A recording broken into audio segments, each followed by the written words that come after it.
रात का समय था। आसमान में काले बादल उमड़ आए थे। हर तरफ नमी और ठंडी हवाएं हड्डियों तक को जमा दे रही थीं। सूरजपुर गांव से रघु काका और आरव बैलगाड़ी पर सवार होकर देवलपुर की ओर जा रहे थे। देवलपुर में आरव की मौसी के घर उसके बड़े मामा की शादी थी। गांव-गांव में इसी के चर्चे थे और आरव सुबह से शादी की बातें कर कर के थके ही नहीं। काका, सुना है मौसी ने पूरे कस्बे को खाना खिलाया है। ढोल, नाच, गीत सब कुछ होगा। तुझे शादी से ज्यादा खाने की चिंता है ना? जी हाँ, मैं सबसे पहले जलेबी खाऊंगा। खा लेना, पर मौसम बिगड़ रहा है। बादल कुछ ठीक नहीं लग रहे। काका, आप चिंता मत करो, मैं हूँ ना। हम दोनों मिलकर हर मुसीबत हरा देंगे। काका मुस्कुराए, पर शायद दिल में एक अनजानी बेचैनी जन्म ले चुकी थी। इसी बीच आसमान में तेज कड़कड़ाहट गूंजी। बिजली की चमक से बैल भी सहम कर रुक गए। बारिश अचानक तेज हो गई और तभी दूर घने कोहरे के बीच एक पुरानी कोठी दिखाई दी, जिसे लोग रायपुर हवेली कहते थे। काका, क्या हमें सच में वहीं जाना पड़ेगा? देखो ना, लगता है बरसों से कोई गया ही नहीं। मजबूरी है, बारिश रुकने का नाम नहीं ले रही। यहीं पनाह लेनी होगी। दोनों बैलों को बांधकर हवेली के अंदर चले गए।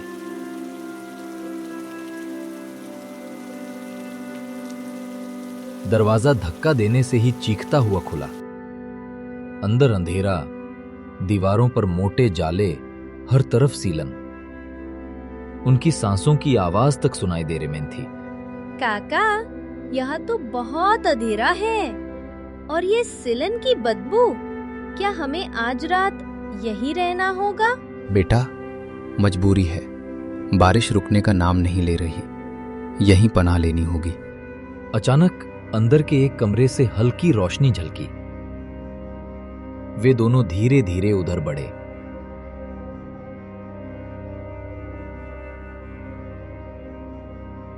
अंदर एक छोटी लड़की खड़ी थी।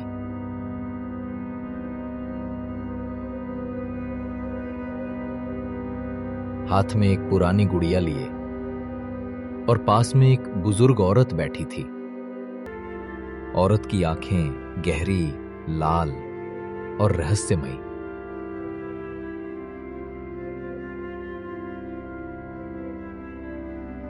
आओ बेटा, कौन हो तुम? मैं रघुनाथ हूं, सूरजपुर से आए हैं। ये मेरा भतीजा आरव। देवलपुर में शादी में जा रहे थे। बारिश रुकने का नाम नहीं ले रही, सो आसरा लेने आ गए।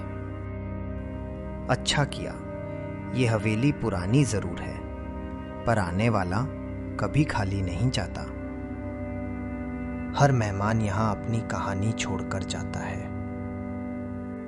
कैसी कहानी? बस, हवेली खुद सुन लेती है सब। आरव उस बच्ची के पास बैठ गया। बूढ़ी औरत धीरे धीरे पुरानी बातें बताने लगी कि कभी ये हवेली रोशनियों से भरपूर थी। शादियां, त्योहार, हर कोना खुशियों से भरा। मगर फिर सब बदल गया। अब हवेली की दीवारें सिर्फ सिसकियां सुनती हैं। आरव सो गया, पर रघु काका की आंखों में नींद नहीं थी, मानो कुछ होने वाला हो।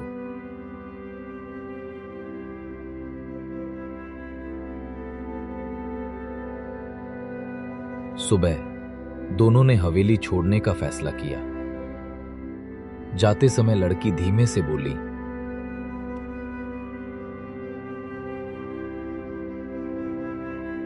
तुम चले जाओगे तो मैं फिर अकेली हो जाऊंगी। काश तुम थोड़ी देर और रुक जाते। माफ करना, पर अब हमें जाना होगा, वरना शादी में देर हो जाएगी। मगर हम फिर जरूर मिलेंगे। उन्होंने खूब बातें की और फिर वो हवेली से चले गए।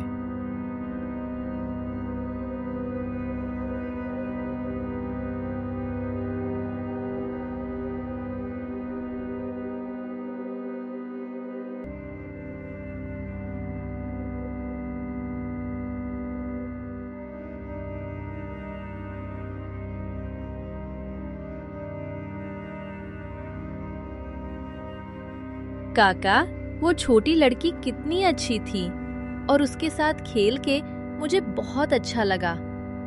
अब पता नहीं हम फिर कब मिलेंगे। अगर वो अपने गांव में होती तो हम खूब खेलते साथ में और मैं उसे अपने दोस्तों से भी मिलाता। पर और वो दोनों देवलापुर पहुंच गए। वो एक चाय की टपरी पे रुके।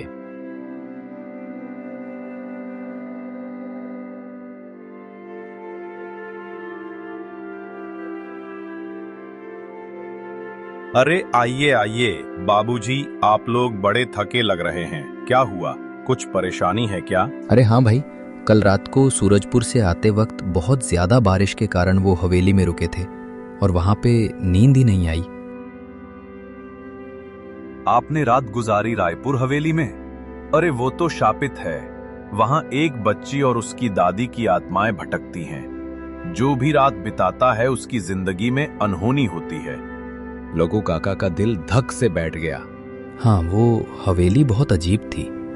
पता नहीं क्यों कुछ अच्छा नहीं लग रहा था, पर क्या करे भाई, हम मजबूर थे, वहां रुकना ही पड़ा।